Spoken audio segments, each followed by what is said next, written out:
Will you also concede that Stardust is a clean and beautiful brown bitch? I think that. Now recording. Hello, boys and girls and everything in between. Welcome to the third episode of Now Recording. I am Toxic. I have one co-host because one ran from a debate. Matt Pitt, hi. Hi, yo, we got a huge podcast lined up for you. We talked to a couple of Tipster's friends, THS and Liana Taylor, and then we got Jesska Pizzle, who's with us right now. Hello, Jesska.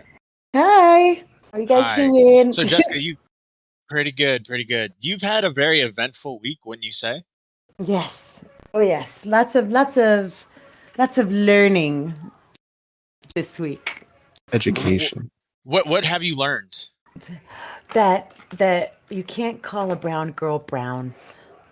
That's Okay. I mean, the brown and dirty and bitch in the same sentence. All in the same sentence. Kind of doesn't help you, yeah. Yes. All right, Jessica. Will you just admit that what you said was racist, but you as a person are not racist? Yes. Okay. There we go. Yeah. All right, that's the end of the podcast. For the record, I don't think anyone thought you were racist aside from maybe like Aiden and a few others. Like, especially like in our community, people were just kind of like A, either laughing at it or B, laughing at the idea of it. And yeah, it just kind of became a meme and then it kind of spiraled from there. Yeah. Well, I mean, there were people that took it and made it. So like there were a few people that were like, we don't think you're racist, but what you said was racist. But then there were other people that said, oh, you said a racist thing. Congratulations, you're racist. Basically.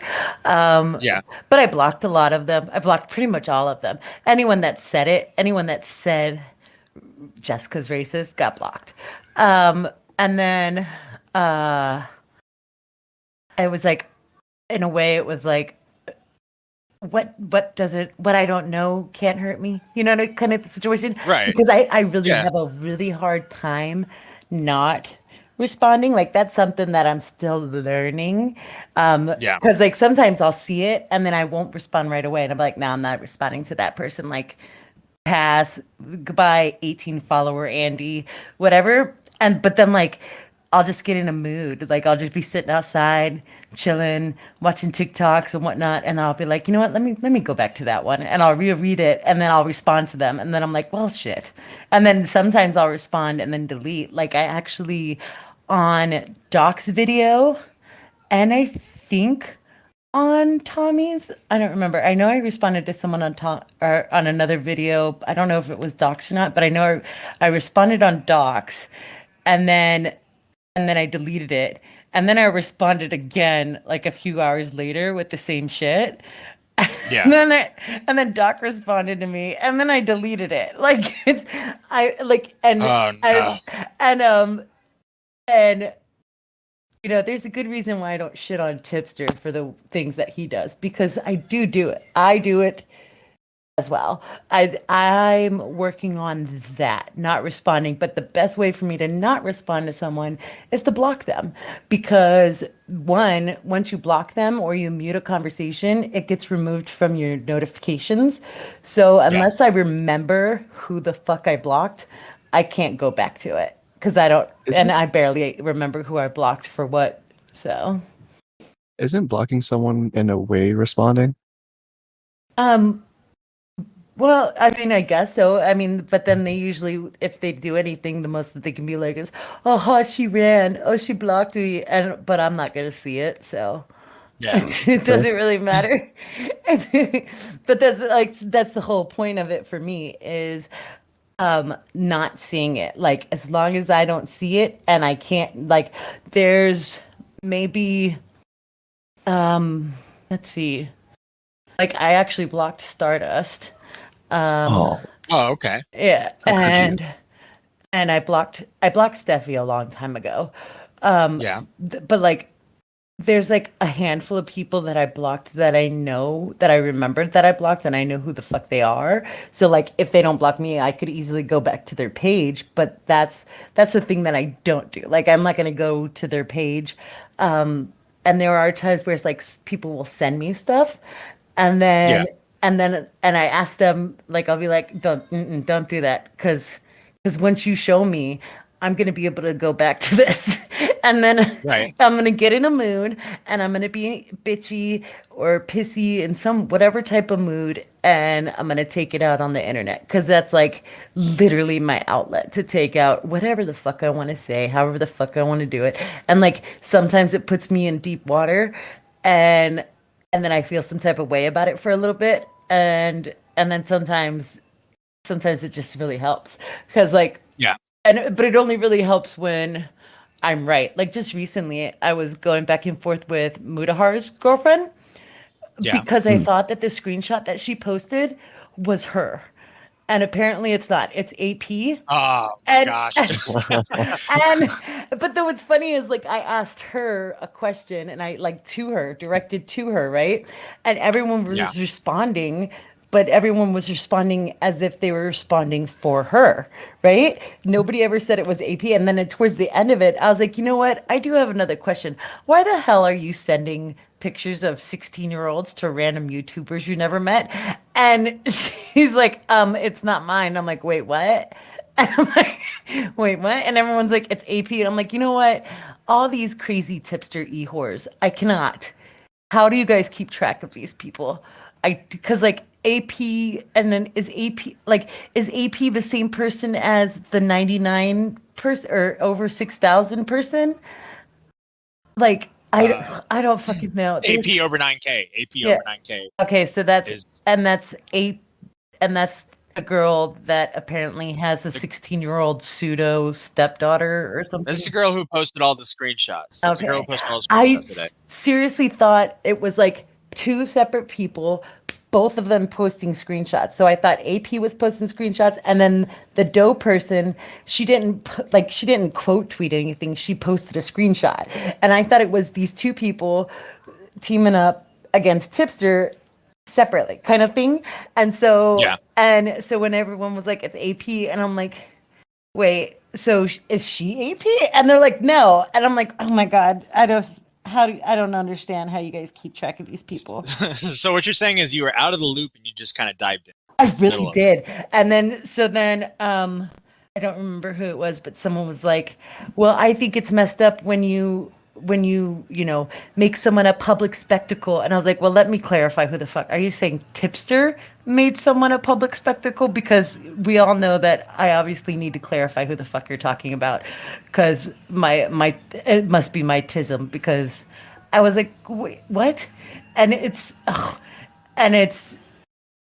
I think I made still great points. I just was making them to the wrong person. And I get in these situations that fuck me up. And that's exactly what happened with Stardust. Is like, I got hyped up in the moment. Like I was like legit, like just really hyped up in the moment. And when I said it, when it popped out of my mouth. And when it came out of my mouth, it wasn't meant to be anything like racist or anything like that. But then I'm like, well, shit, I literally just said that to a brown person. And I was like, there's no going back from that. And I tried to backtrack and I tried to be like, no. Like, and I tried to manipulate my way out of that. And there was no. So you admit you tried to manipulate. So wait, are you saying that you're the whole thing whereas like Stardust tweeted you out to like, kind of like gang up on you with her fans and other people's fans? Was that a manipulation tactic? No. The manipulation of like when it first started and I was like, no, it wasn't racist. I didn't mean it racist. Kind of thing. Like I still think so. I do still think that people don't do that without the reasoning of calling someone out for, like, people don't call someone out for any other reason but to like be like, hey, check this person out. and in hopes that they go say something. Like even like I think on Doc's stream he was talking about when I posted a tweet about AC when he was on Augie's live and he was talking about the abortion stuff. And I was like, oh my God, AC's canceling himself, saying that, being all pro-life and shit. Like, and everyone's like, yeah, you did that. And I was like, yeah, I did it so that people can go and tell him that he's dumb and his opinion is wrong. I was like, no one ever, I've never denied that. When I post about anybody, if I'm calling out anyone, I'm doing it for a specific reason. I'm not doing it just to do it. Nobody does that. No, like you can say all day long that, oh, I quote, like when Tipster quote tweets someone, he can say all day long that he's just quote tweeting them. He doesn't mean to send them harassment, but everyone on the internet fucking knows that that's what happens. Like you've got a squad behind you, and they're gonna go after the person. Like you can say it all fucking day long that you don't intend for that to happen, but no, I don't think anybody's ever denied knowing that that's what happens. You know what I mean? And I do still hold an issue with Stardust acting like, oh, I didn't think that would happen. Like bullshit. You can say that you didn't intend for that to happen. Fine. Well, I still don't accept that, but whatever. I can't deny that. I don't know your intention, but everybody that's been online for any amount, like you can be online for a year and figure it out quickly how that shit goes. Like you see it all the time, every time. And like you see, like there's a reason why streamers have to constantly say, and people that make videos have to constantly say, please don't harass or go after this person that I'm talking about. It's because they all know that when you talk about that person, no matter what, your fans are going to go out and go after that person. Like there's no stopping it at all.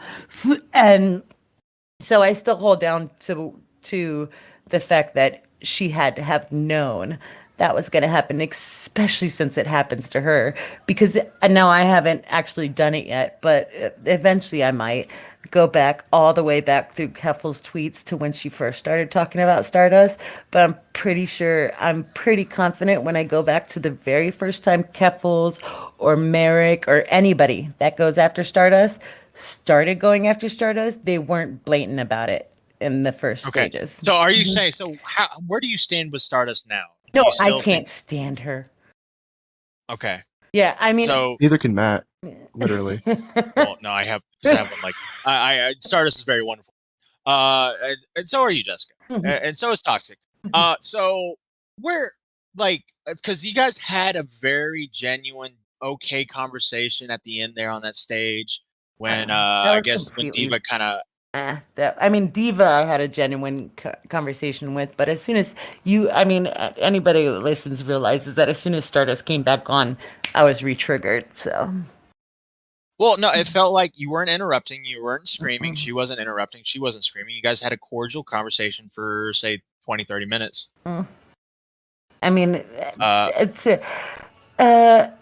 wasn't really so much as like me being like, oh yeah, no, okay, I guess well, let me put it this way. The end of that conversation was, look, let's just agree to disagree. You keep my name out of your mouth, I'll keep my name out of your mouth. And then that very next fucking day, I believe, might have been the very next day or the day after, she fucking brought it up again. I'm like, bro, didn't we just have a conversation about this? Why? And she was like, oh, I wasn't gonna talk about it, but I'm gonna talk about it. Like, what the fuck? It's like, okay, I mean, if you want to continue on with this, then we can by all means. But like, I don't know. I was genuinely cool with her, and there were things that I disagreed with her on, and in general, like before the Johnny Depp stuff. And we were mutuals, and I enjoyed her streams. I enjoyed watching her, stuff like that. Yeah. Every once in a while I defend her against someone that I think if I thought people were being especially wrong in a situation. Like I don't jump to defend anybody unless I personally think that they are wrong and I have a clear game plan on how to prove that they're wrong. You know what I mean? Yeah. Because I'll jump to shit on someone any day, even without a game plan. But when it comes to defending, I need a game plan because I need to know that I'm right in this, in defending someone. Shitting on someone, I could be wrong, doesn't whatever, happens. But defending someone, I don't want to be put in like in Nick's position where with John Swan, I don't want to be put in that kind of situation, where I end up being wrong about someone. Okay. When I'm defending them, I could be wrong about someone shitting on them all day long. But when it came to Stardust, like I genuinely thought she was cool, and I genuinely thought even through all the Twitter beef and back and forth, and when I went on her live. And she disconnected me. And then I don't remember the other conversation that we had. I don't know if it was a stage where it was just me and Stardust, or I'm pretty sure me and Stardust had 2 previous conversations one-on-one. Because I know we had the one, but I'm pretty sure we had a second one-on-one. And then there was the Stardust versus the world. Or it could have been we had a conversation one-on-one and then Stardust versus the world and then the other stage. But even through Stardust versus the world, I still thought we were cool because she was still following me. You know what I mean? And yeah. And she was getting shit from everyone, in Stardust versus the world. And she's I've seen her disagree and argue with people that she's still cool with. You know what I mean?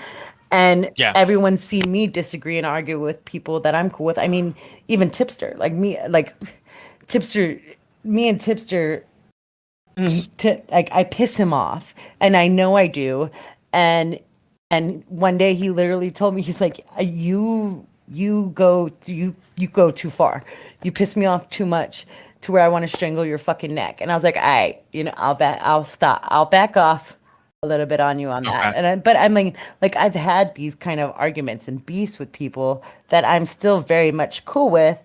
And especially with Stardust's whole mindset of, I can, she's just her whole persona that she projects is, I'm so cool about everything. Like I might get mad sometimes, but it just rolls off my back. I don't hold on to shit kind of thing. Nothing bugs me.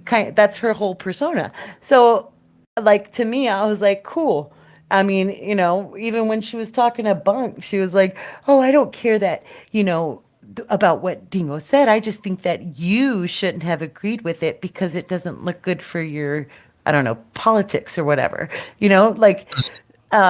There was just different things. Like it's very inconsistent now that I look at it, but prior to me not liking her, I was very biased, and I was like, "No, she's been consistent." Could we at least meet in the middle here? And could you possibly concede to the fact that if Stardust wanted to destroy you, she could have, and she didn't go as far as what you were trying to make it out to be? Like she could have added you. She could have said, "Hey, look at this racist bitch. Hey, look what she said. Hey, look at the thing she said. Look over here, guys. Hey, at Destiny, look at this." Ooh, hey, no, I mean, she has she definitely has connections to where she could have definitely made it worse. I mean, there was one person who was I don't remember who, but when I looked at their profile, I was like, holy shit. And I blocked them, and then I deleted the tweet because they quote tweeted me. And I was like, holy shit. And they had a huge following. I have no idea who they are. It was a girl. So will you concede in the fact that she could have it could have been way worse for you? Yeah. And that the fact that she saying you weren't racist kind of helped you in a way? That didn't help me, though. It actually didn't. Because, if it had helped me, then the people that were commenting under that wouldn't have been basically, no, she said a racist thing, and that makes you racist. Well, okay, I'm going to agree to disagree, but I want to say one more thing. Mm-hmm. She can't reply to everybody and be like, "Hey, by the way, I don't think Jessica's racist. Hey, by the way, I don't think Jessica's racist. Yeah. Hey, by the way, I don't think Jessica's racist." Mm-hmm. She can't do that. No. But she did hand you the olive branch was there. Hey, you're not racist. Yeah, no. I don't think she's racist. No, I mean, so that she did do that, which was cool. It was cool of her. and I'll give her that she didn't Okay, she didn't that's all go I want. That's all I wanted to hear. she didn't take me down as much as she could have. Definitely. Yeah. She definitely has had more power to do more damage. So I will give her that. Definitely. Yeah. Cuz and Okay. like it took me a minute to realize it cuz in the moment while it was going on, I was like, what are you talking about? The damage is being done. What do you mean? Like I'm getting all this. Like I've never and I've like I said before, I've gotten shit, you know? And I've never had it that bad before. And so this is like kind of my first introduction into it. So like I always saw like Nick or Augie and them dealing with it, and then they kind of like dealt with it so well, and um, but I always thought that that's so easy to do. Oh, it's so easy to deal with that, obviously, because look at them, just like they're dealing with it so well, and they're moving on from it, and it's over kind of situation, and they still get it. And I always thought it would be so easy to fucking deal with it because I watched so many people deal with it. And right. And so when it started happening to me, at first, I was confident I could deal with it, but as it amped up and amped up, I was like, holy shit. And then I just spiraled. Okay. So, yeah. Yeah. Toxic, did you have a question? Yeah, will you also concede that Stardust is a clean and beautiful brown bitch? I think that I think she can be pretty. I think she has the ability to be pretty, and I'm pretty sure she's clean. Her hair is very shiny. That's a good indication of cleanliness, is a good shiny head of hair. So yeah. Yeah. So Jesska, I had a question for you. We had a scheduling conflict with our other co-host Beavers. He was supposed to debate a guy who was supposedly defending Amber Heard. I'm not asking you to debate him. I was going to bring I'll do it. You're going to do it? I'll do it. Okay. This is the ground rules, okay? Don't turn it into a screaming match, all right? Don't scream. This guy, here, let me give you some context with this guy. This guy was in a voice chat with us. His name is Anteros. He was defending Amber Heard. He started talking to Beavers. Beavers called him an asshole. He flipped the fuck out, so then Beavers called him an F slur. And What's the F slur, Matt? I'm not saying it. Then he, because I think this man is actually gay, so I don't want to like say it. Yes, he is. But so then he started arguing with another Australian woman on our server, Dav, and they were going back and forth. It got heated, and he just dipped. And he's been gone since. And I was talking to him. I wanted to get him and Beavers to debate again. Beavers is in South Africa. His internet is out, so I'm gonna DM. I've been talking to him in the DMs. I'll be totally cool. I won't flip out. No, because I'm super fucking confident. So. in my stance on this, so so this is going to be something that not too long, real quick. I'm going to ask him what his stance is, and then you can hear him out because his stance might have changed. So Anteros, welcome. All right, so I gave the context, Anteros, what happened. What's your side of the story with Amber Heard? What do you feel? Okay, so first and foremost, I am and have always been an advocate of, do not prefer any gender over the other when it comes to believability or credibility. So, like I've actually ran groups before for survivors of abuse, and they were pretty large groups. So like I don't come from a background of somebody who's like, oh, well, men should be this or women should be that. And so if I ever speak like a man or a woman this or that, it's usually just a general reference. It's not like a mentioning of sex, a double standard for for sex itself. So anyways, my point with the Amber Heard situation is that I'm extremely concerned about how liberal our society has become with feeling like they can turn other people's problems and alleged suffering into a coliseum where they have come to conclusions without a fair trial. And would you say that so you're willing you say that Amber Heard is not having a fair trial right now in the public, or In the court of public opinion, I would suggest that she has absolutely preemptively lost long before I feel like her lawyers had the opportunity to at least present the case. And that's, obviously something that we can't control. However, there is a lot of aspects to why people feel like she's lying or should not be believed, I guess, in terms of her allegations. That can also be looked at differently. I'm not saying that that is the case, but they could at least be looked at in a different way. And I say this from experience with survivors of abuse myself. Okay. I mean, I can. Jessica, well, I can agree that she really didn't have a chance. As soon as her deposition in 2016, so her deposition in 2016 didn't actually leak until 2019, when right before the UK trial. So as soon as that leaked is when everyone was like, whoa. And then she just completely, like, pretty much almost entirely lost the court of public opinion in that situation. A lot of it was because of her mannerisms. I was trying to find it. I watched the whole deposition like last year. And I can't find it anymore. So I must the link, the page that I saw it on that had the full deposition. When you click on the video, it gives like that 404 error. So I'm assuming like the video was removed from that page. But when that happened, that's when tide started to churn from Johnny Depp's an abuser to Amber Heard is lying. So really, she didn't have a chance going in to this. When Johnny lost the UK trial, even then people weren't siding with her. The reason why it amped up so much is because the rest of the US is watching it live. You know what I mean?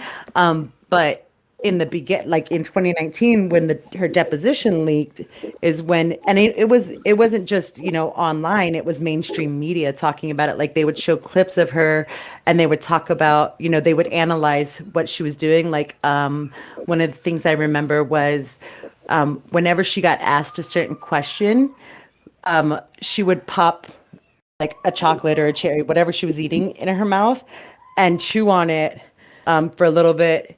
And you can, like, it looked like she was kind of like thinking of how she was going to answer.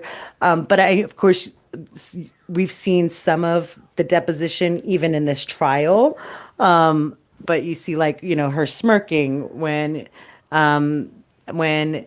they were talking about her, hitting Johnny, and or the fact that, she was very abrasive towards the questions as opposed to now.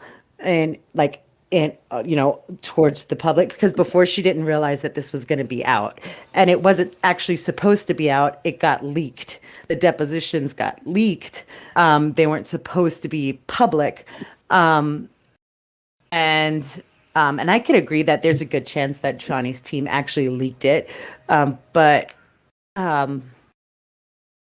unfortunately, it also became part of the court. They used some of that to kind of prove her differences. So I can agree that the court of public opinion was already starting to side against her. And I can agree that there's never been a time where something like this happened and so many people were so invested in it. Like even myself, I've never been so invested in something in my life. Like even when I was watching the Kyle Rittenhouse case, I wasn't really super invested in it, but I was like watching it. I watched the whole case. I wasn't as invested in it as I am right now in this situation. And I think that that's where a lot of the bias started, was that deposition leak. And it was like, how how can someone be like this? Like why is she acting like this? Why is she just to put it plainly, she looked like a complete and utter stuck up bitch during those depositions. Like, and she looked like she was avoiding questions, and she looked like she was trying to skirt around, like those kind of things. Like she just didn't look upfront, like she was trying to be upfront. But yeah, I mean, it was already starting. And then that's why she didn't want the US trial to be public, was because that when that leak happened, there were two things. One, she realized that the public's going to see this, and she realized how the public would react. And I think that's why she's been acting so different towards the questions now, but you can still see her kind of going back to the deposition kind of way, especially during Cross. When Cross comes around, she's that same kind of like dodgy bitch kind of situation. And so yeah, she really didn't have a chance in hell in the court of public opinion. And with everybody now watching it, everyone's picking apart everything she says, and we also have the benefit of being able to see what she said prior. So here's these, one of the biggest things that's different is the rape story. That was never part of the UK trial. There was no bottle, there was none of that in the UK trial. That never came up, and so everyone's like, why wouldn't you talk about that? Why wouldn't you bring that up? If that was such a serious thing, why is this only now being brought up? Because before, if you remember when like there was that thing where her assistant said that Amber stole her rape story, if you look at the trial now, the US trial, it's a different story. But in the UK trial, it's a similar story. You know what I mean? And so to everyone, like including myself, I'm like, did you just amp up the story to make it different from your assistants, or did you amp it up because now it's public and you just want to make it seem more real, or to touch people, like get into people's emotions more? Okay, yeah. Go ahead, Andros. Okay, so first and foremost, I do understand that when people see somebody acting like a bitch and rolling their eyes and things on camera, that's going to certainly evoke some type of at least judgment or reaction initially. I don't think that that's necessarily something that we should hold on to, because I don't think that bitchiness is a fail-proof truth detector.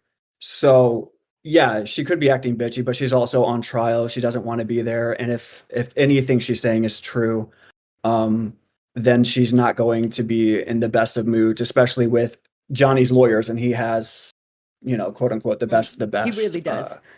Like if you look at their quality, like, but yeah, he really does. He has really good trial lawyers, and Amber has the best deposition lawyers, like non-trial lawyers. I would really agree with you. Mm-hmm. They've given her team a lot of flack, and her team has absolutely, I think, done the best with what they have. Yeah, Elaine's record is she's an extremely good lawyer, but pretty much almost all of her cases either get dismissed or settled out of court.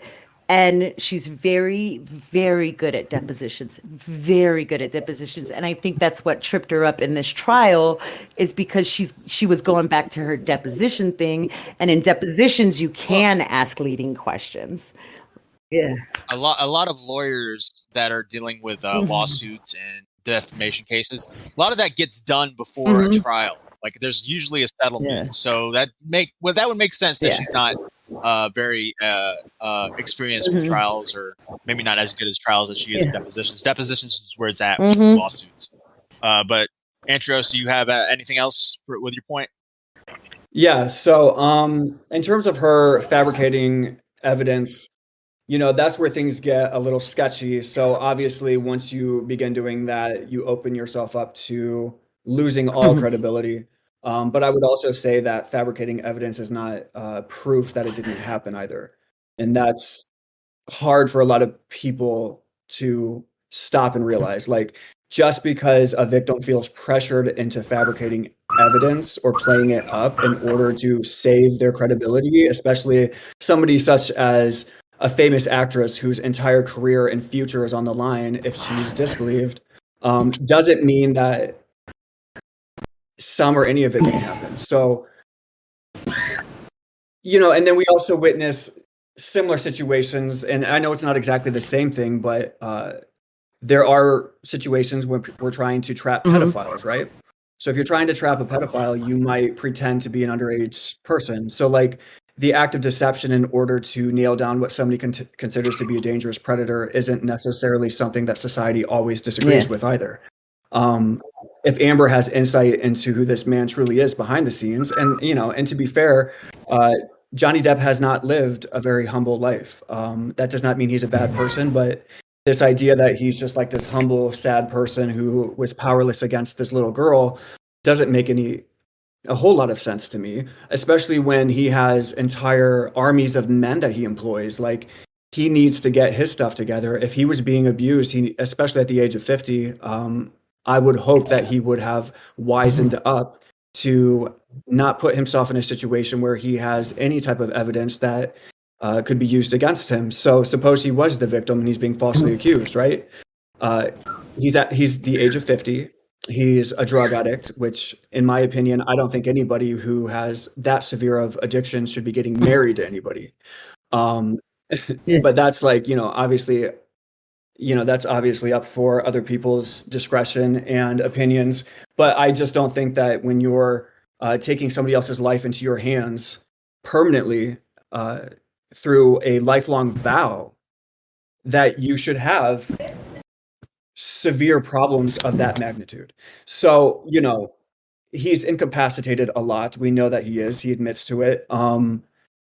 Whether or not that means that he was violently assaulting her, I don't know. But I do know that it certainly wasn't a healthy relationship. So at the end of the day, we don't know what happened. But if she believes that he's a dangerous person and she was blaming most of what was happening on his drug abuse, then she had an idea in her head that things could work out, especially if she was a little girl looking up to Johnny Depp as this heartthrob, because Johnny Depp's been famous for a long time. So like, he has a specific position of allure that's way, way grander than her allure. So, you know, I don't know. Some people are saying, oh, well, Johnny Depp was just, you know, drawn to her beauty and he was entrapped by this abusive little girl. And I just, you know, the same thing could also be said the other way around. Johnny Depp was a known heartthrob since, you know, most of us were children, and she would have easily looked up to him.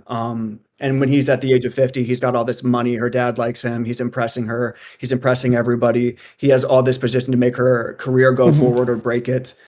She could certainly view this marriage as like, you know, the one that's supposed to happen.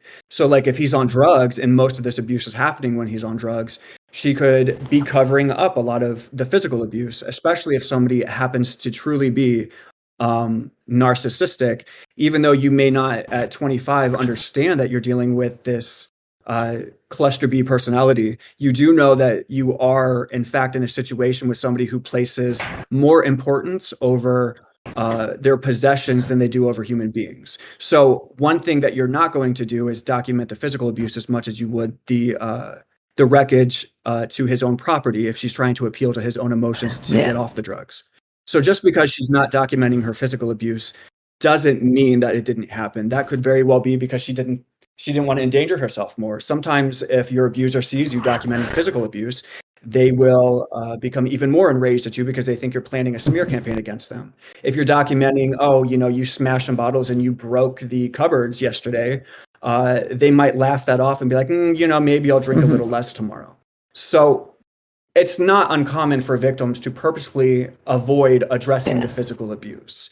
And then it could start to, you know, move into a place where she's taking photos every once in a while of the least, the least of the so-called marks, and, you know, texting them to her mom because maybe at this point there's a growing concern that something's much, much deeper and unsolvable in this situation. So like, just because Amber Heard's texting her mom things later down the road doesn't mean that like she was planning this. That could have been her opening the door and they're like, oh, well, it's just a minor bruise on your arm. Well, that could have just been the one courageous moment she had to say, hey, mom, like there's something a little more happening. I just have been covering this up. I mean, when it comes to like her documenting like him like sleeping in random places and stuff like that, that part I can understand and I've done it. So like my brother is an addict. Agreed. Okay. And when we were living together, there were times where he was like passed out on the kitchen floor and stuff like there's time or like when he's acting weird or he's doing weird things and I know that he's on drugs, sometimes I would record it so that I can show him later on when he was sober how he acts, because like I completely Yes. understand the need and the want to be like, you have to see what I see. You have to hear what I hear when you're in this state. So I can understand her doing that. There is like when I look back at my pictures and my videos that I recorded of my brother, like it's 100% clear. You know what I mean? Like there, like even when he's passed out, it's like it's 100 because like I'll record him getting up and like because I'll wake him up and be like, just go to bed, go to bed. You're laying in the kitchen, and he'd be so confused. I'm like, just go to bed, go to your room, go to bed. You are just go, kind of thing. But I'll record him going back to his bed so that like because he's obviously walking weird and he's acting weird or he's like his like face and stuff like he did serious drugs, you know what I mean? And I also wanted it for if I could ever like I've tried to 5150 him. I don't even know how many fucking times and it never works because he's never out in public doing it. And that's the part. That's the reason like with Eugenia Cooney why they had to get her out of her house to somebody else's house to 5150 her is because if she's in her own place, if she's in her own residence doing it, that's not enough to be like even if she's a danger to people in her household. Like my brother, I tried to 5150 him as a danger to my mom. When I first moved here to California, I was living with both of them. And so I tried to 5150 him as a danger to my mom. But because he was in the house and my mom refused to speak up against him, it just wasn't happening. So I understand wanting to document that. My issue with her documentation is the big night that it the big thing that she says happened. She took pictures of the mirrors and the furniture and stuff, but never, or her sister, someone else did it too. Like took pictures of like her clothes strewn out, but never took like a picture of her face at that time. And normally I'd be like, well, you can't just sit there and be like, oh, you don't look abused enough kind of thing. Like, I don't agree with that. But in this situation, she detailed exactly what she looked like in detail. Like you can see it in your head by her explaining it. And if I wasn't biased, if I was on her side, I'm sure I would have felt some type of way as she described it because she described it so well, all her injuries, everything that she covered up. And the pictures that she showed as proof just didn't show that. And so when you're looking at Amber Heard's testimonies, the inconsistencies, that's where I can't like side with her. If any of that happened, like if she had stuck with, he punched me in the face and I had a bruise on my face, that I would have been like, oh damn, but that wasn't her story. Her story was, I had 2 swollen black eyes. I was punched in the face. I had a busted lip. And like she went into detail about what she looked like. And there's no proof of that. And she says that there's proof. And then there's the other stuff, like during this trial that came out, like, why didn't you turn over the metadata? Like, why is this a hard thing to do? Like all of Johnny's stuff. But they do. Well, They do have the they don't metadata. have all that metadata. That's I don't remember the guy's name, but he was actually in trial. He actually was in trial during the last week, where he talked about the mess up of the metadata, and the other person that they brought in to talk about the pictures and the metadata, like. Well, yeah, but I work in computers and I've worked with photos and stuff in marketing like for a long time, and I can tell you that there's also nothing bizarre about photos being organized in the Photos application on your iPhone. She obviously did edit a photo, but again, like I said, so suppose that she did have one photo and she said, "Oh, I didn't edit it," and the most we have is she increased the saturation, which to me is completely arbitrary and trivial. So now what we have is we have Amber Heard, lying at least a little bit on trial. Again, that still isn't proof to me that she wasn't abused. So like if your mother was, beat to hell, I would not expect my mom to take photos of her bruises and things like that, because most women or anybody who's being abused, they don't have photos of their physical assault. They generally just move on and say, let's hope that never happens again. It's something they try to forget. I've known many people, because I've lived out in the country, who have been in many, many different alcoholic and drug addicted, abusive partnerships where they have been very, very abused, and they haven't documented any of it. I remember most of the times, because we were like growing up, we were kids, we were going through college, we would just say, at some point, you got to leave this person. We would tell the adults, or when we were in college, we tell our friends, hey, you can't be with this person forever. But at no point did it ever cross our mind to document. But that's the thing. It crossed her mind to document what was happening, just not the stuff that would have really just sealed it for her. But yeah, that goes back to, was she trying to convince him that he's doing something wrong and he needs to get off the drugs, or was she doing it to plead a case against him?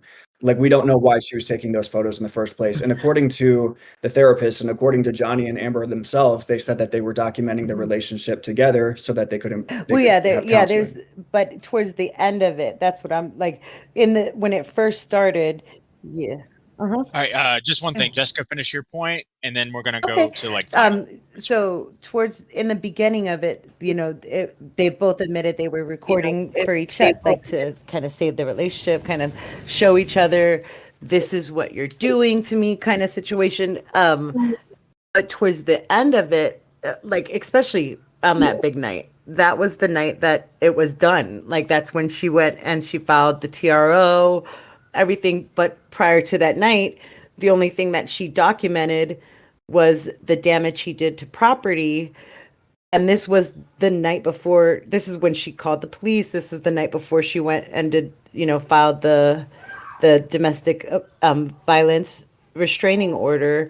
And she didn't document her. She didn't document her face. Like nobody documented her face. The police say they didn't see any. They saw, like, it was consistent of crying. And so we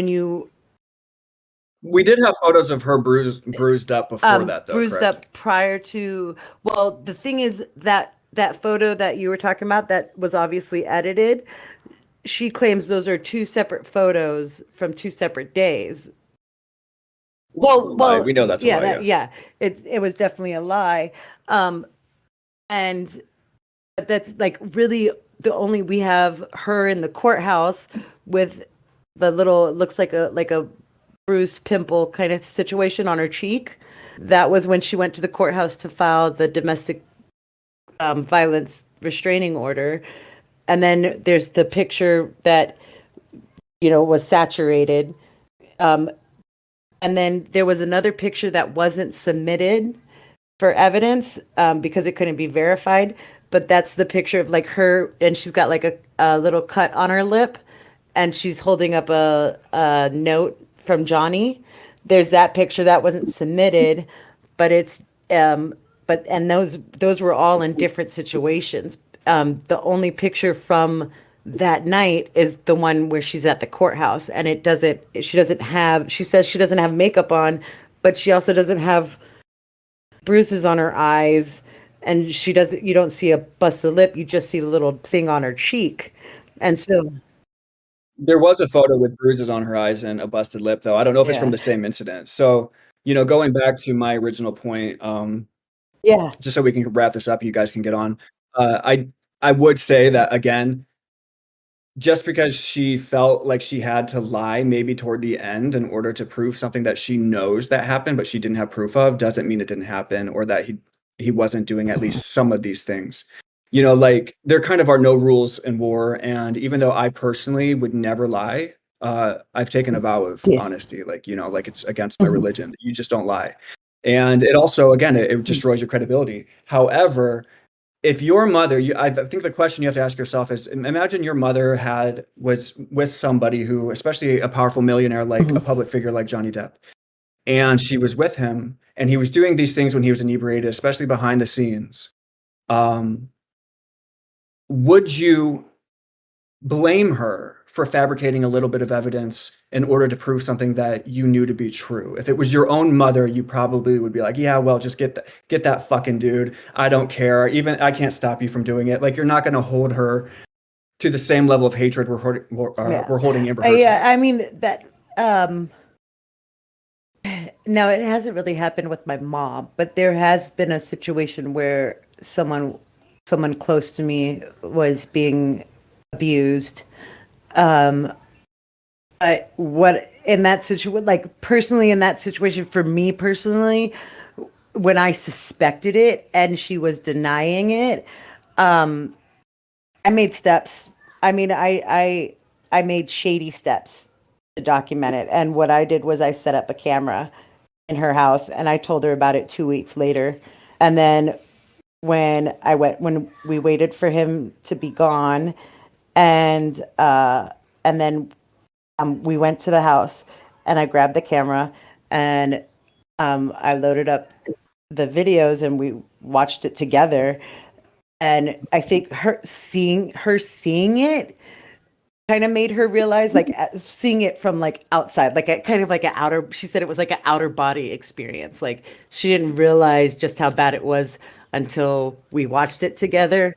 But victims, this is what a lot of people who are getting on Amber Heard, this is one of the things that really bothers me about, the whole thing is, like, they don't understand just how serious victims will go to hide the shame of what's happening, and they don't want to trigger the abuser even any more than. I mean, it's real. It's one of those. It is. So, kind of just to kind of close it out on my end, my issue really with Amber is her attitude, her difference in attitude between when she thought she was going to be saying these things in private as opposed to public, and her inconsistencies and her inability to admit that she was abusive in any way, shape, or form. Like, I think that's my issue. Well, she did. She admitted multiple times that she had hit him and that she considered. Well, she said that she hit him as a defense, but there's multiple recordings showing that she would chase after him and he would try to remove himself from the situation and she would go after him. Do you think this is a case of them? I think it's a case of them being both toxic, and I do think that at some point I do believe that at some point they both hit each other. I do believe that. However, the fact that she went above and beyond and made it so much worse to the public, like, made it sound so, like, it sounds like it sounds like she fabricated the worst parts of it. Like, she took what could have been, he just, he hit me and, we would hit each other in the face every once in a while, to he raped me,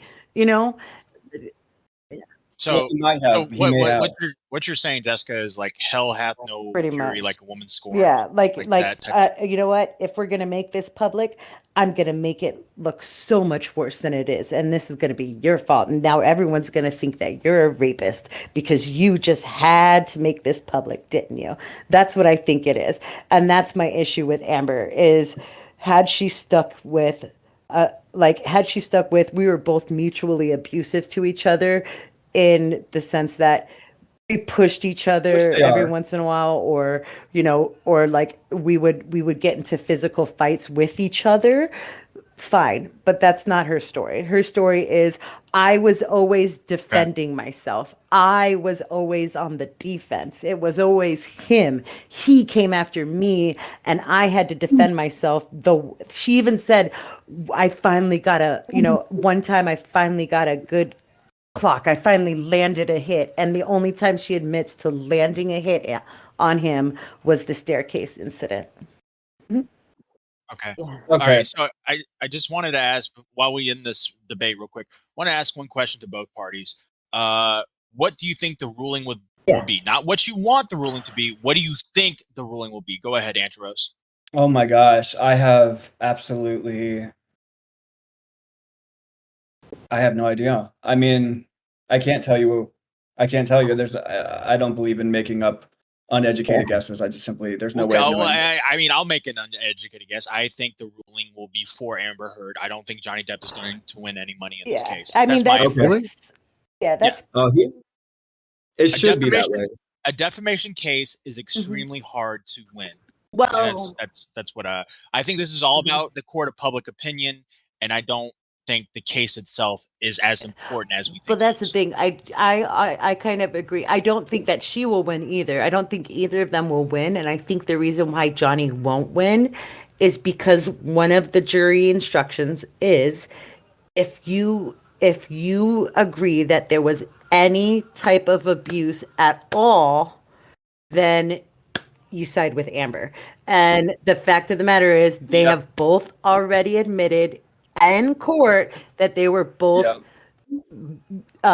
toxic and abusive. They've at least in a verbal way. If there's a verbal abuse is abuse, and therefore I think that the jury will kind of not side with either, because Amber has her little countersuit.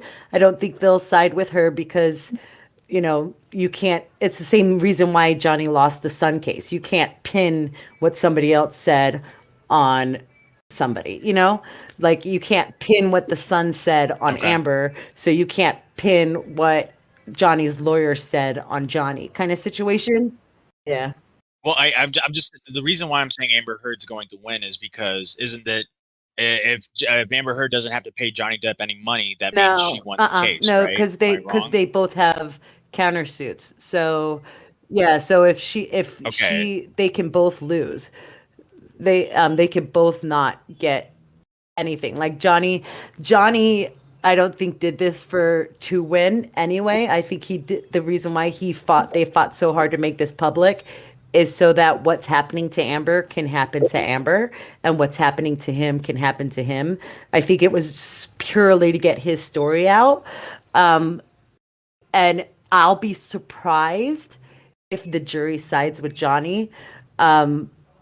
Because, like I said, one of the main jury instructions is if you see any type of abuse in any way, shape, or form, then Johnny loses. And there's plenty of it. Yeah. Do you think that Johnny Depp's career is repaired, Jessica? I think so. I don't think that he'll ever really return back to movies. Ever, but I think that his, as they say in the court, I think his Q scores are definitely up. So I think that there's going to be people that want him. Disney will never bring him back because then they'll have to admit that they're wrong, and Disney's never going to do that. And I think that Warner Brothers, I think that Amber's career is fucked. I think she's done. She's done. She's going to have to go back to her little small roles, like playing beside Nicolas Cage as the trailer park trash girl that he takes on his adventure. And it actually was a good movie. It actually was a pretty damn good movie. I don't remember what it's called, but I remember watching. Yes. Drive Angry. Phenomenal actor. But I think that her career that she wanted as a big actress, as an A-star or even B-level actress, I think that's over. And I think that Johnny is going to get a lot of, if anything, he's going to get a lot of offers for sponsors, like like there's Dior and whatnot. I think that he's going to get a lot more of Okay. those. I think he's going to get a lot more of requests for appearances. And I think that Amber is going to get a lot of requests for talk show appearances, but it's going to be for a completely different reason than Johnny. I think that people are going to want Amber on their show to kind of shit on her, and they're going to want Johnny on their show to kind of get public opinion points. So, okay. Antros, do you think Johnny Depp's career is repaired and Amber Heard's career is destroyed, or what do you think? Hello? I would hope that if there's a higher power with any interest in justice and fairness, that they both are able to continue doing what they love. Okay. That's a fair answer. Yeah. Yeah, I mean, I do in some way feel bad for Amber about how fucked her career is, but then my petty biased mind is like, she brought this on her fucking self kind of situation. Like, had she not gone so far into it, I don't like, if she had stayed and stuck with like the DV, like the filing the divorce and stuff, one thing, but she kind of kept on digging her feet into it. And didn't she sacrifice like millions of dollars by doing that though? Well, not necessarily, because she had the Aquaman thing, and for the up until now, she was on a good path. Well, I'm talking about like the divorce. Well, there was like well, she actually technically got more money from that. And that's another thing that is against Johnny, is during that divorce and during the settlement of what he gave Amber, he pretty much gave it to her, and then he made the statement that no one's doing this for money. That's against Johnny, because that does look bad. It's like, if you knew that none of this happened, and you knew that she was, even if she was threatening to expose you the way she eventually did, that's the reason, that's the whole reason why he says he gave her what she wanted, like the tax-free divorce settlement, the car, I don't think he didn't give her the suites, or what are they called? The penthouses. Yeah, he didn't give her that. The penthouses. Okay. We're running low on time. I just wanted to say, I wanted to ask Antros, are you going to stay within the server, Antros? Because I know you had some issues and you dipped within the server. Are you cool, or everything good, or what's up with that? Hey, I appreciate this, the diplomacy. Yeah, I guess I could, think about coming back. One of the things that I did notice though was I felt like I was spending a little too much time there. Okay. So all bitterness aside, it's been kind of nice getting into this beautiful springtime and summer that is ahead of us. So, I think I want to, I've been working on this art project. I'm taking a break on that. I think I want to take like a big long break and just see what else is out there. Like Stardust just did like a movie showing in her server yesterday. So, I really do love the SFTP server. I think you guys have a lot of fun there. Yeah, obviously there's going to be some people that are like, assholes and stuff. That's kind of what the server is sometimes. But I will say, like, you have some hot takes sometimes, in my opinion, but you've always been a nice guy about it. You sound really cool. Cordial. So I appreciate, I've always appreciated you being here and stuff like that. So, you're always welcome to come back and everything. Like, don't take what happened in the free server as like us, like shit. No. Yeah. Okay. Yeah. No, and I was going to say, I'm pretty much in like a whole shit ton of servers, and I never interact in there, like barely ever. I don't even like, I'm in Destiny, I'm in Stardust, I don't think I've ever really, I don't even think I ever reached level 1 on half of them. But Andros, did you have anything else to say? Yeah, I think that, it's it's great that people are concerned about the truth. I love that people are trying to fight against this idea that, you know, all women should just be believed because they're women, because obviously lies can come out of anybody's mouth. It doesn't matter your gender or any, you know, your skin color or sexual orientation or religion. It doesn't matter what that is. So all that aside, like anybody could be a liar, and we all deserve a fair trial. So like that being said, I still would like, and I don't know the best solution, for us to enter into an era where we're not canceling everybody just because they turned out to be a bad person. Like, I don't think that the best art comes from flawless people. I think sometimes it comes from the most messed up people. And of course, we don't want to necessarily empower predators, but let's stop trying to like destroy the creative spirit. Well, Antros, thank you for joining us, man. I appreciate it. I think what you said was well said. I respect your opinion. Yeah, thank you and I hope so you have much. a good one, man. Thank you. God bless. Later. All right, moving on from one woman to two women. With me, I have THS, True Horror Stories, and Liana, who are both a part of Tipster's crew or group or whatever you want to call it. Inner circle. Yeah, the inner circle of Tipster.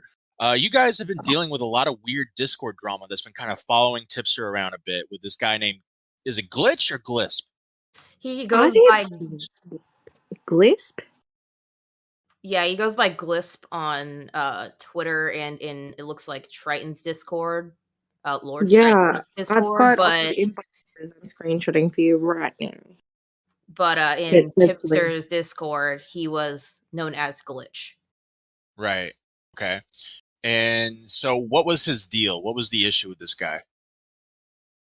Initially, it started out as him being very creepy towards some of the girls in the Discord, one of which is Empress of Gods, who was the main focus of it. It started with him mostly talking to her in a very flirtatious way, like he was trying to get her attention, and then it turned into DMs with her, and her telling him no, and him not getting the hint, and continuing to just message her in Tipster's Discord, refer to her in live chats, and it got to a point where he posted a picture of him topless and got really upset when we were like, dude, that's not okay. Like, what are you doing? Okay, let me just make sure. Glisp is a guy, right? He is a 31-year-old man, yes. Oh God. Okay. So, you know, just explain, like, what, you know, I can see how you can see it's an issue, but what exactly is the issue with the guy, you know, posting a picture of him with the shirt off? Is that uncalled for in a Discord server? I'm not really familiar with the etiquette of that. I've never really had to experience that. So the problem is that there are a lot of minors in that Discord, number one. And number two, I believe he'd been told prior that he needs to not do that. Okay. And it still went out that way. Was it meant to be? It wasn't like him with his shirt off holding like a fish outside or anything. Was it meant to be like sexual or something, or like? I don't know. I don't know exactly what it was meant to be, but apparently it was AP that teased him into posting this picture. And she instigated it. What a surprise. She instigated it, admitted to me in DMs she instigated it, and basically said that they were saying that it was like some sort of joke, but I don't think it was appropriate, number one, because there are minors in there. Why would you need to be posting pictures of yourself topless and then joking about your moves in a public server? I don't remember exactly what the rules were necessarily off the top of my head, because the Discord's now gone, but I am pretty darn sure that one of those rules was anything that's sexual needs to be kept or could be taken as a sexual connotation need to be kept out of the server in the general chat. Okay. And your opinion was that was like a sexual connotation. The picture was within sexual connotations. Well, it's him. It looks like him lying in a bed showing off his tits. So yeah. I mean, yeah, but he's a guy, right? So it's not like he has what tits. you see that all the time. Sexually implied. I mean, it's sexually implied. If you did that, Matt, I would be very excited. Yeah, but okay. Well, what's the difference between that and like going to the pool and seeing a bunch of guys with their shirt off? Let me just read. Because they're meant to be in a pool. Yeah, go ahead and read Let me read a little bit off of a screenshot. Even when I was skinny, my man boobs were pretty voluptuous. I think they were like A cups. What a word. Okay. So right. I deleted it. Yeah. And let Tipster know. I'm like, hey, this is what's going on. And then I sent a message and said, I'm deleting this. This is inappropriate. And he agrees and he says, fair enough, it's inappropriate, but still keeps going on with the joke. Okay. So he admits that he knows it was inappropriate and he probably shouldn't have been posting that or talking about how Risperdal gave him man boobs. Yeah. But he still would continue to do it and would bring it up both in the Discord and the live chat when Tipster was live later that day. Okay. So he took a picture of his shirt off and he wouldn't let it go. And he would be flirting with other people in the Discord and he wouldn't let that go. Is that what you're saying? Like he just continued to persist on saying weird stuff to people and posting weird pictures? He only posted the one weird picture, but he did continue to make very creepy sexual comments towards people after being told to stop and that he was making people uncomfortable, including in a call with Tipster, which is why he was banned the first time, is that he would continue to do that. Okay, yeah. What's the timeline? When was he banned the first time?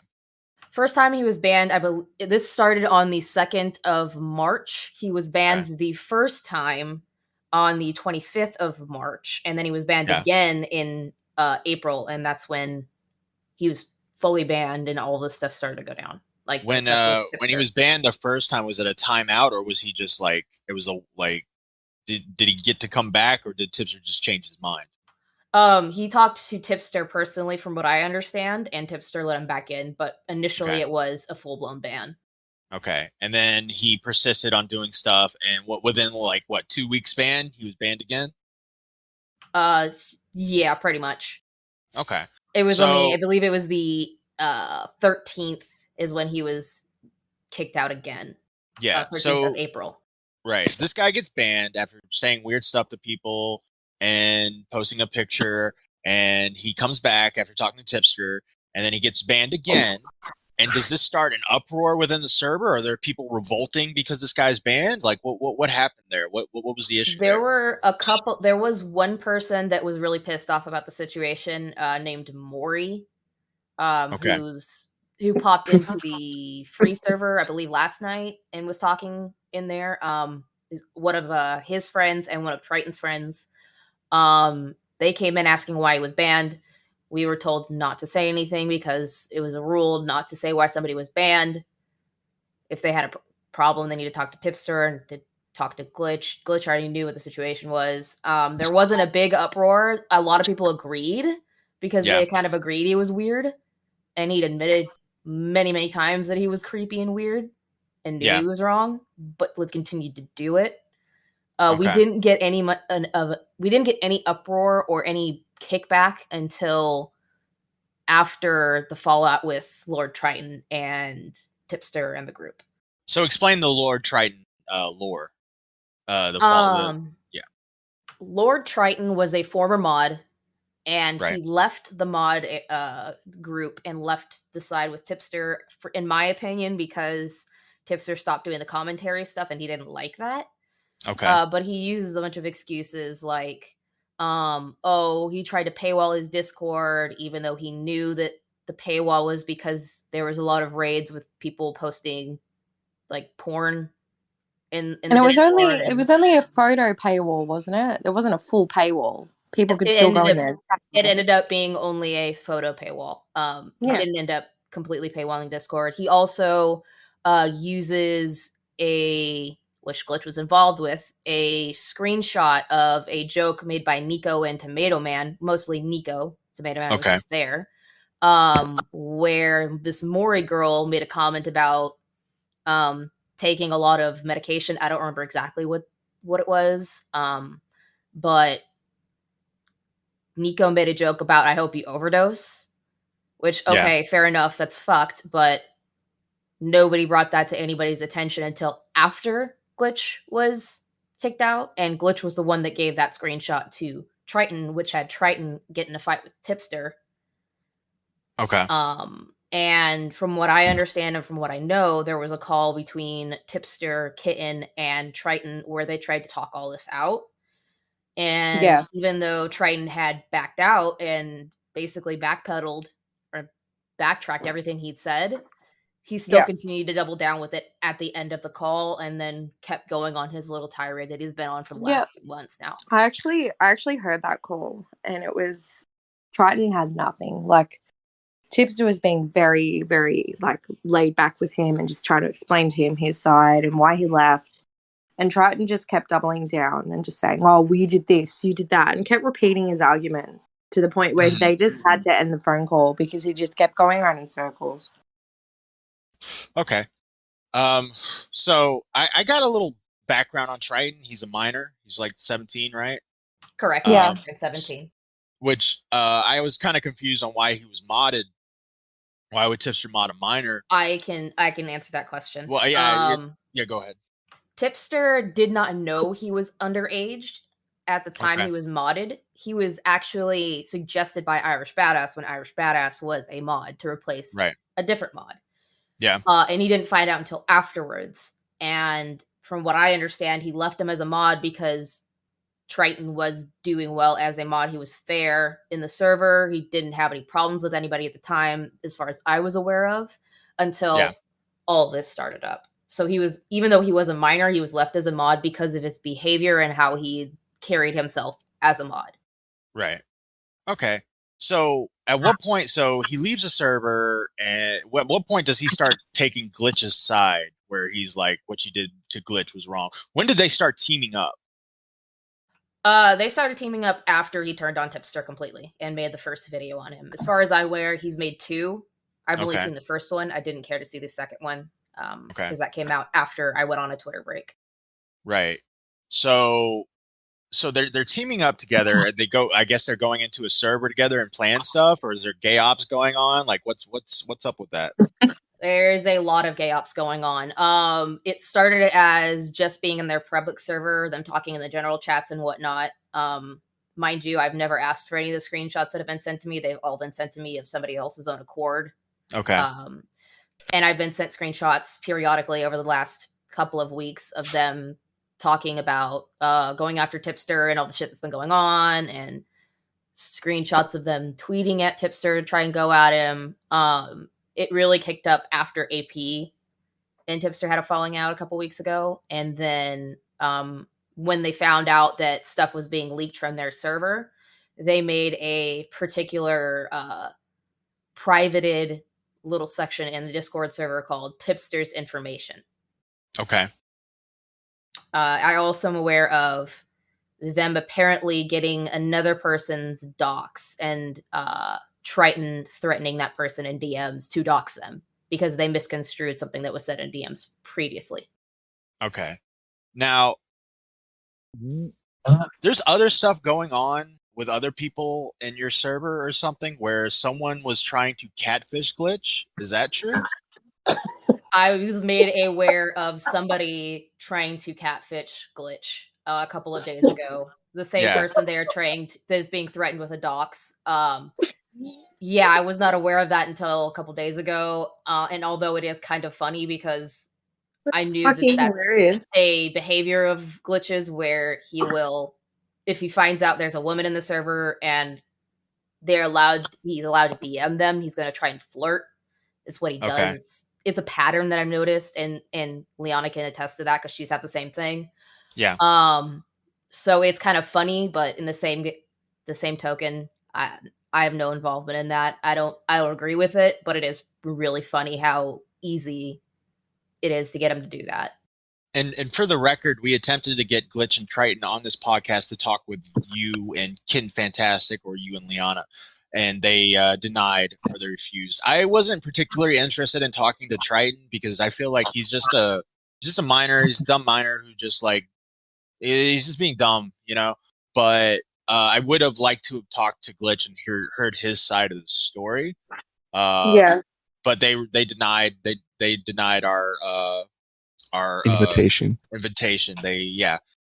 which is why you guys have come on. So do you feel like there could be an end to this? Do you feel like there's a way to talk this out or something, or any of that nature? I don't. No, they're just trying to get clout off Tipster.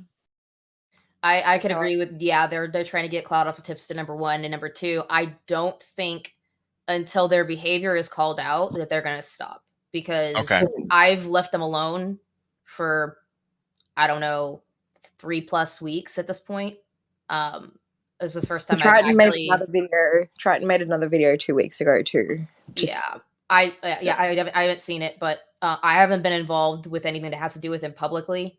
Of course, there's been talking back and forth because we see some stuff that happens, and I just roll my eyes. But it got to a point where when AP got on the server, and my name just kept getting brought up over and over and over again. And apparently this morning, now from a screenshot I've received, Glitch is trying to organize some way of harassing me. I don't think it will stop unless their behavior is publicly called out and they're held accountable for what they're doing, because it's becoming more and more of a problem the longer that they keep going and getting away with what they're doing. Do you have that screenshot by any chance? I actually do. I can send that to you right now. Okay. All right. I'm just waiting for the screenshot. Apparently Tipster deactivated again too. No, he did. No way. No, that's what they're saying in the chat. I'll check. Let me see. That was sent to me this morning. Deactivated. Yep. Yes, Tipster has deactivated. Oh my god. All right. So, do you mind if I read this out loud? Go for it. Gliss says, "I'm bored of picking on Empress. This other person, I'm not going to name, is saying if corrected, one spelling is enough to get her panties in a twist, then damn, that's the second time I've been left speechless." To which Glyph says, "I think I'm going to turn my attention to THS now. Geez, for alleged tough girl, bodybuilder, wrestling fan, THS, you sure are a snowflake. If what I said on Tipster stream triggered you enough to make you uncomfortable, I'm sorry your sense of humor isn't the same as mine. And trust me, I know you had it in for me the whole time, THS. We know you have a crush on Empress and want to finger bang her. Okay. Is there any truth to that, THS?" No, but it's funny that he says that, because if that's the case, then I got in what he couldn't get. Well? Oh. No, I'm married. I'm a married woman. I am only friends with Empress, and I've only been going to bat for her because she's come to me in DMs saying, "I'm extremely uncomfortable with this guy. He will not leave me alone, even if I've blocked him. He continues to at me in the server and in the live chat saying I would sub to your OnlyFans, lol." And with his behavior, he actually means it. Yeah. It's not just a joke. Yeah. So no, I don't have any interest in dating Empress. I'm a very much happily married woman. Okay. Damn. And I've been honest with the situation. I feel like there's AIDS on both sides. Obviously, Glitch is like, that's a bit more than the other side, but still, there's still AIDS there's gay opping on both sides. And I'm not saying you're doing that. I'm not saying Liana's doing that. I'm just saying there is stuff going on both sides, and it's going back and forth. Would you, if Glitch is listening, would you be willing to talk to him one-on-one in a podcast? I've tried to do that with Kitten and with Triton and with multiple people. I've tried to ask him to have a conversation on Twitter before he blocked me. Yeah. So yes, I would be willing to have that conversation, but I doubt he will. So I think as I'm willing to stay unbiased as possible in this situation. Like, I think the shirt off thing, obviously there's more to it than the context, but I feel like just posting a picture with your shirt off shouldn't be considered sexual. But I could see why. Hold on. But I could see why it was deleted. Also, there's a lot of like weird gay op stuff on that side, on your side, and there's weird gay op stuff on this side. So I think I could be an unbiased moderator in this situation and let you guys talk out. I think the side of Glisp is that he is afraid that it's just going to turn into a screaming match, and you guys are just going to scream at each other, and I'm going to be unfair to them. And I would promise that I would try my best not to do that. And Toxic as well. What's up, Liana? Glyphs called me an old bag in Triton server, actually. I remember. Good. Well, I'm going to be honest with you, Liana. I feel like you've been called worse in your life, and I don't think you should take that personally. No, I'm just remembering how he ruined my life. Is it THS? Is there any other like incriminating DMs you want me to read out loud, or anything specific you want me to read out loud that you think should be said, or anything like that?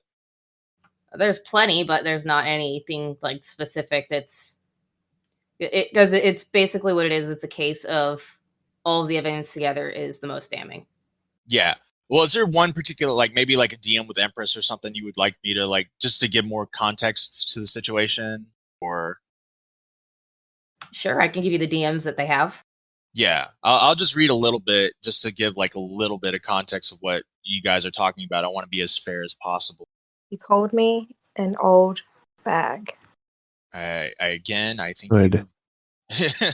Good. So with this one, we got Empress saying, "I'm going to be honest. I'm not looking for a relationship now.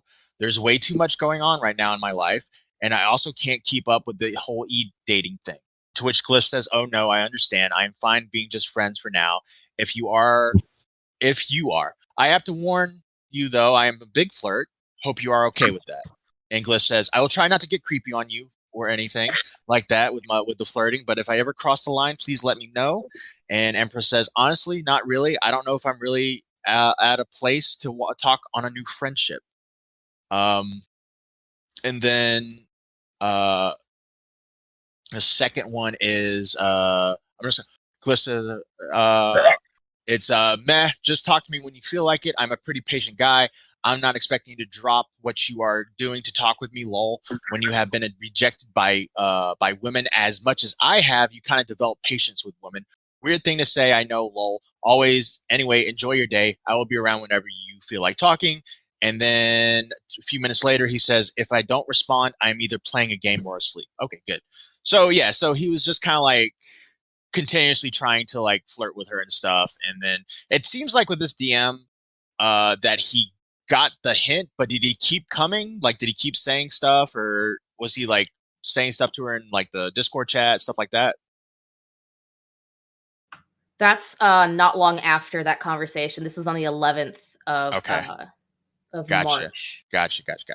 So Glitch is saying, "I'd sign up to Empress's OnlyFans." And Glitch says, "Hey, Goth Mommy, can you be my mommy?" Just kidding. I know you're married, but I couldn't resist asking that.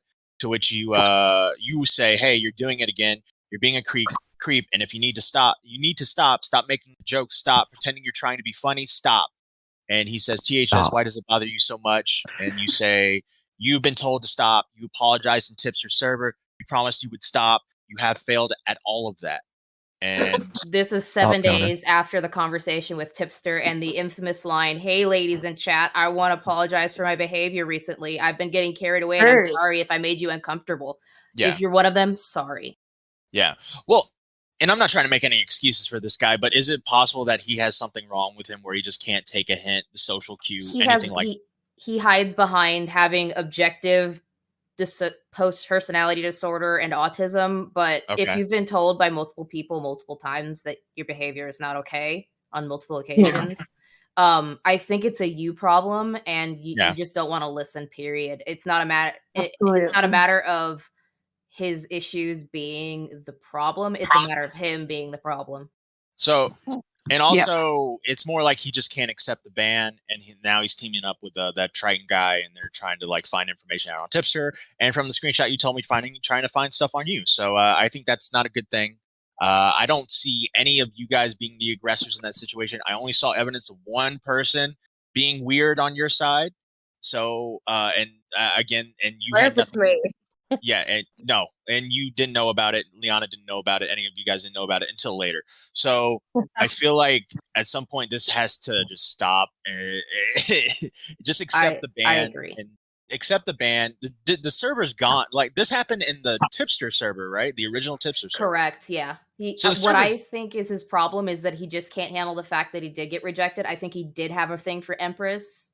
And he still does, and he's mad that she's rejected him because he's constantly going after her, and I have screenshots on screenshots of that. Yeah. And he's also mad that I quote for lack of a better term, cock blocked him. Yeah. And I was more than fair, and pretty much everybody else that I've spoken with, because this was over a month period before he got the second ban, where he was just doing this over and over again. I was more than fair. I didn't ban him immediately if he was doing something that was against the rules. I went to the mods and was like, hey, what do you guys think? I talked to Tipster. What do you think? And he still would keep doing it. And it got to a point where it was just, he was not listening to anything that anybody had to say. If I was going to be mean, I would have been ruthless. And I've not been ruthless to him at this point. Sure, did I want to have blood sports with him? Oh, absolutely. I wanted to call him out on his behavior because I'd been nothing but kind and understanding to a certain point. And he shat all over that and was just being a dick for the sake of being a dick. To a point where he would just constantly poke at me and make jokes, but they were like those passive aggressive, I'm just going to hide behind this is a joke because I don't want to get in trouble. Yeah. And it was very transparent. So it got to a point where he needed to be called out, and I've never gotten the chance to do that, and continues to do his shit. Okay. And so, like, I think at some point, like, the server's gone. Tipster's server's gone. So, like, the ban's gone, right? He's not banned anymore. Yeah, you're unbanned. Hey, you're unbanned. Banned from the fan server. I think you said about that, too. I'm not in it. I have no idea. Tipster doesn't even have control over that. That's not even his server. He doesn't own it. So there's nothing that can be done in that point, but he is banned there. That's for sure. Yeah. Liana, is there anything else that you want to say about Glitch, and Lord Triton? He has big boobs. Okay. Is that a good thing or a bad thing? So, THS, did you have anything else that you want to add to that before I move to AP over 9K? Not really. Okay. So moving on to AP over 9K, who she's has she joined them at some point in that server? Yes, she is in their server. She's a part of the group that has access, as far as I'm aware from the screenshots I've seen. What a fucking loser. That she has access to the Tipster information secret channel. So yes, she is very much involved, and she's very much trying to get at Tipster through this route. Yeah. So where did she come from? She came from TikTok and started hanging out with Tipster and joined the group. Is that what happened? Yeah, apparently they've been friends for years, and they would talk. And by himself talking to her, she was fine. But then as soon as he introduced her to his, commentary friends or other friends, that's when she started feeling like it was competition. Which I think, no, you're just a crazy bitch who is jealous of Tipster's other friends. Because I saw her on stream once with Tipster. She was drinking with her husband or something. And I was just like, oh, it's just another one of the girls Tipster's made friends with. Oh, okay. Yeah. And then, I don't know, stuff started happening with Bo Blacks, and they went on stream with Bo Blacks, and that turned into a clusterfuck. And I guess she blamed Tipster. Do you have any inside knowledge of what was happening in the servers? Yes. After that? Oh, the servers? Or just inside knowledge in general. Inside knowledge in general. Well, so I remember her going nuts on all of Tipster's friends, after that happened, and just blocking people. Hold on. Okay. Yes, I do have some insight. Because I am a friend with Tipster. I've been a close friend of his for going on a year. I messaged her and asked if she was okay, because I'm like, oh shit, Hannah, animals piling on her. I was asleep at the time, by the way. I woke up to all these messages in the Discord server being like, holy shit, what did she do? I messaged her being like, you okay, blah, blah, blah. I was there for her. And she was like, no, this happened. I'll be fine though. And she was going off at Hannah Animal because apparently she brought up Hannah and said that I'm not a Hannah Animal about being an e-whore. Yeah. So then, she sorted out with Tipster and they were fine. This may be a few hours later. He must have spoken to her personally, and she said, you know what, that's fine. He apologized to her profusely and was, trying to make it right with her because he didn't want to lose a friend. Okay. So about how many months has it been since this happened? So maybe a month or two. She's all of a sudden decided that Tipster didn't defend her enough against Bo Blacks. And she's all of a sudden turned on him. This is what he tells me anyway. Yeah. That's not the same gist that I got. Right. But the things that I would say is that it started with her being very antagonistic with other people or taking what people say very wrong. I even had a shouting match with her at some point in live chat. Not literally a shouting match, but we were going back and forth in Tipster's live chat because of the Tesla jump thing that went on a few months ago. And she thought it would be funny to say as a joke that smoking marijuana and then driving a car isn't a DUI, which it is. And I was just like, no, it's a DUI. I don't know where you're getting that from. And she took that as me being rude and antagonistic towards her and started going off. And it was just this whole bullshit of her and me back and forth. And after that, I DM'd her. This was on March 22nd. And I sorted it out with her, which is where she told me she had got that posted picture from Glitch because he's a fedora tipper and he's inept and has a lisp. Right. Is what she said. So not really a friend, dude. Just so you know. So she's using these. She's using them, is what you're saying. Absolutely. Yes, she doesn't care about any of them.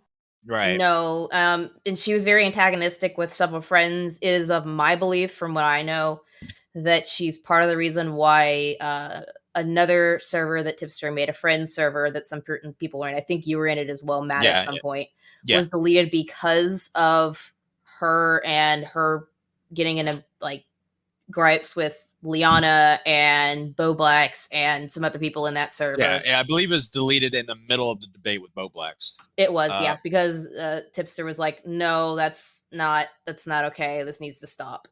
And do you know what she said to me when I had all that Colton drama? I messaged her being like, what, you're condoning this? And she's like, well, at least you didn't get into a live stream with Boblax and get ripped apart. I'm like, it's not the point. You're a moderator in this fucking Discord and you're not banning these cunts for giving me shit. I'm like, no one cares about you and Boblax. Seriously. Get over it. I also have personal DMs with her on the 28th after, I think it was the day after this big old stream, and it was just before I went on my break.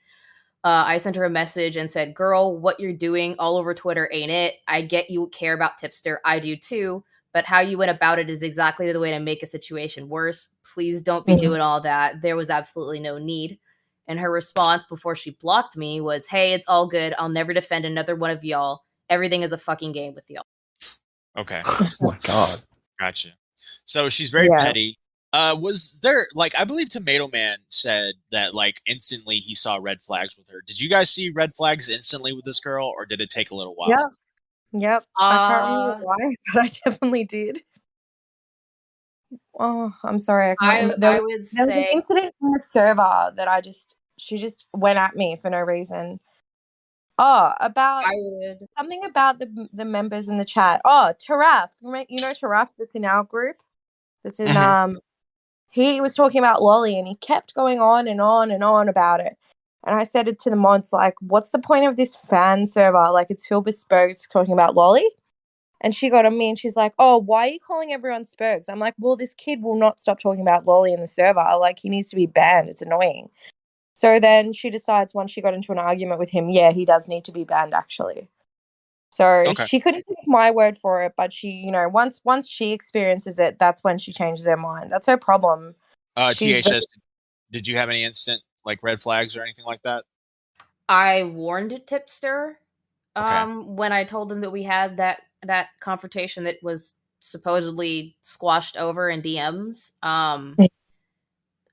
I kind of let it go at that point because we were memeing about it afterwards, and I was making a joke about I was gonna put out a tweet longer about AP and oh Lord, just the stupid memeing shit about it. I thought we were fine, but after this situation, I did warn him, and I was like, she's gonna keep going, dude. She's gonna keep getting worse. This is a behavior pattern with her. You probably want to watch out and move away from this. And she's very argumentative with girls as well. It's like she feels threatened. Do you think that Tipster's a little too trusting in the community with people? Yeah, I think he is. I think he cares a lot about people. And I think in this situation with her, he had already been friends with her for a while. So it was harder for him to just disassociate. Yeah. And it took something like this for him to just be like, no, I'm good. I'm done.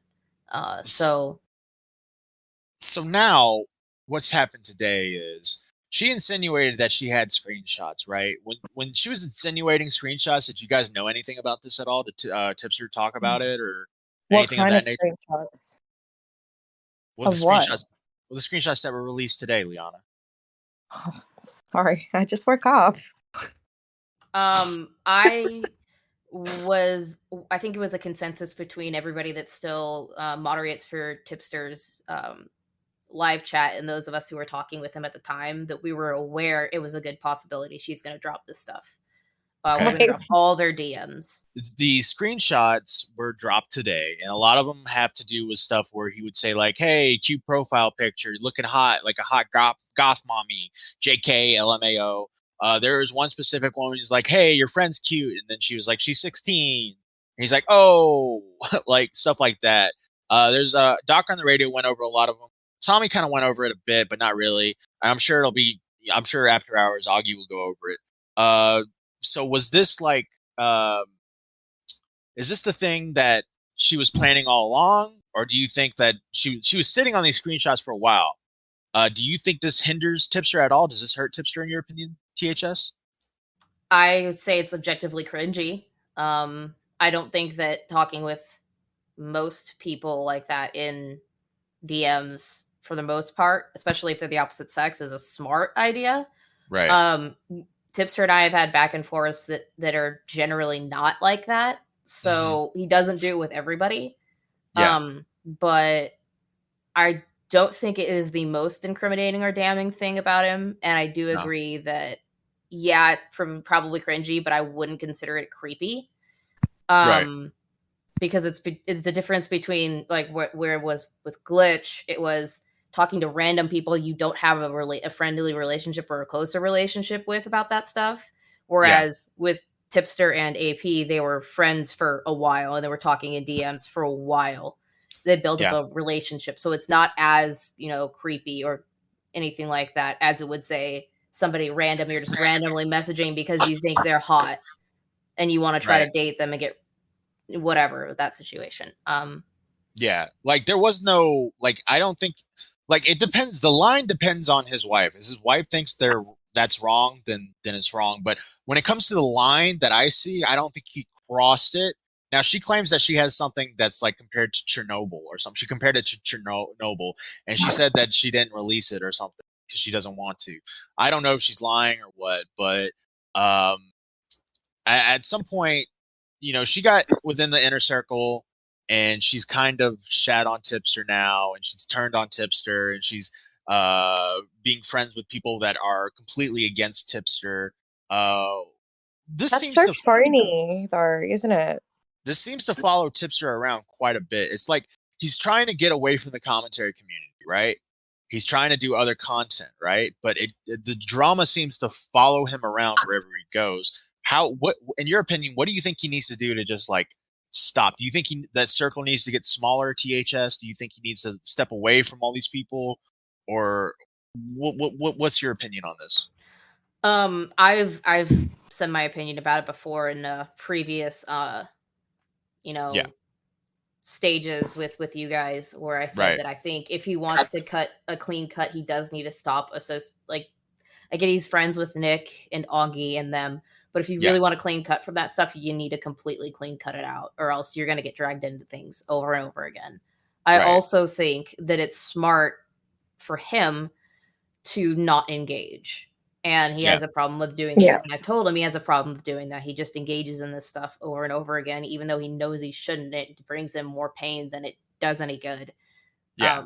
That's what I think he should do, is if he really wants to get away from the commentary community, he has to do a clean cut and he has to just stop interacting. And Matt, like the debate last night with Bojangles, remember what he said afterwards? He said he wasn't happy about it. That's exactly right. Right. That's exactly what TH is saying. Well, I mean, yeah, but at the end of the day, his decision was to go on that debate and go on and talk about it. And he did it. But he even admitted it got him nowhere. Well, it got the people who make content on him somewhere, but but like I get it. But that's why I keep saying I feel like there's something within Tipster where he doesn't want. He says no. He says he wants out. He says he wants out 100%. But he just keeps coming back, and it's just I don't know if he. I think he has this problem where he feels like he needs to defend himself, even if he doesn't. Like when he's done no wrong. He's told me this before. He's very passionate about, defending himself when he knows he's in the right. And sometimes that can be his biggest detriment. You think maybe it's like the fear of the Streisand effect? He's like, well, I got to talk about it because if I don't talk about it, more people are going to ask about it. Do you think he maybe fears that? Absolutely. Yeah. I just think he has, I think THS is kind of right. He has issues not engaging. And he probably shouldn't at times. Again, the stage I had was like a little fun stage where he could like shit on Spurgs a bit and stuff like that. I more thought he was like fun, fine with doing it and want to have a few laughs, have a few chuckles, if you will. Yeah, but he did kind of say, "Oh, I wish I kind of didn't do it."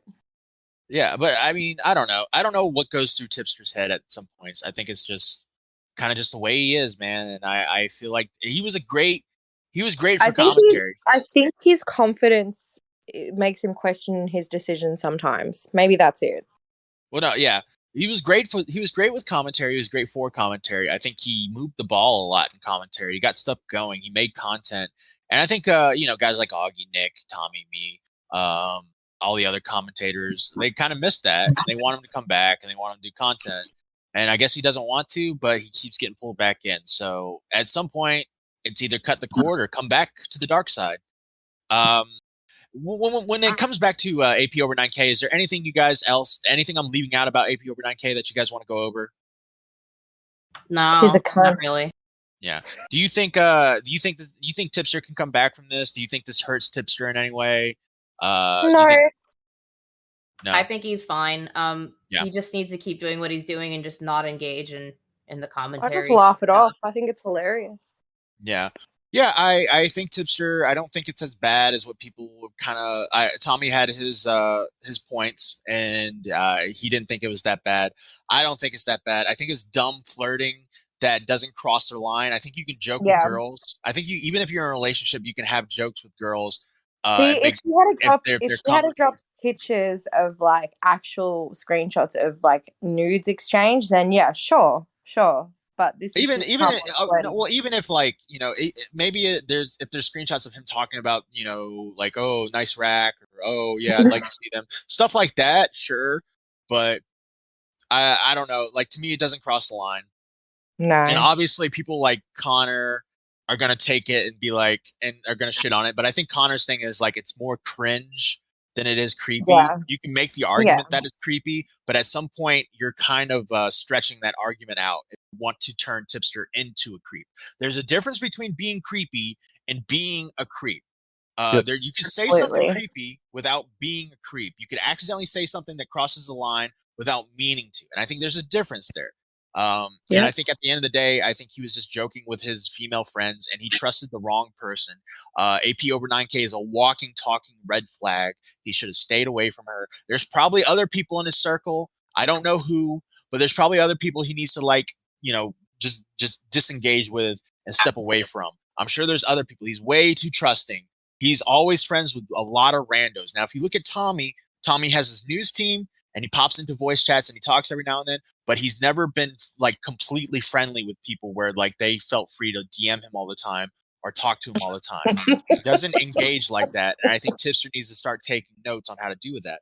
Augie doesn't do that. He has a group chat with his mods where they fucking say dumb shit, but he doesn't engage like personally with these people. Nick is way far away. Like you can't even get a follow from that guy sometimes. Like that guy stays way far away from the fan base. So I think Tipster within the commentary community is the most personal guy in the community. And I think it hurts him sometimes. And I think he needs to change that. That's the reason why it made him so popular, because he is so personable. So that's another point. Yeah. He's a friendly guy. Go ahead, THS. I think that he was fine up until the Apollo situation, and that's where a lot of his problems came from. That was a big hit on him, and it still is, because he was very close to that guy, and losing him and then being blamed for that did a huge toll Terrible. on his emotional and mental stability, from what I understand. So I think it's hard for him to let go of people he sees as friends, i.e. the commentary guys, even if he knows that he may need to in order to help himself go forward. Well, here's the thing. He can still be friends with them. He can still like their tweets. He can still retweet their tweets. He can still be in group chats hanging out with them and stuff. But, you know, if you want to do your own thing and play video games, you might not want to go on commentary channels and do commentary. You know, I mean, that's really it. Like, don't share content with them. Just be friends with them. I have a completely different perspective on this. Go for it, Toxic. I think his emotions are getting the best of him. Because think about this, right? He feels like he has to engage. So when Nick and Augie like keep bringing him up and then find something to laugh at him about, or with him, or however you want to look at it, and then everyone starts tweeting at him, like the RFC community or whoever, and then he feels like he has to respond because everyone is laughing at him and all that. So he needs to build a he needs to put something in between him and commentary if he's gonna it's like get past this. It's like, how many times has he deactivated his Twitter? So my thinking is he deactivates his Twitter, which he just did right now. He deactivated his Twitter. He activates his Twitter because he's afraid he's going to tweet more stuff out, right? So he wants to deactivate and step away fully so he doesn't. So there's something there's like an impulsiveness. He has an impulsiveness about him where he has to tweet. And I think he knows that, which is why he deactivates like once a month, you know, it seems like.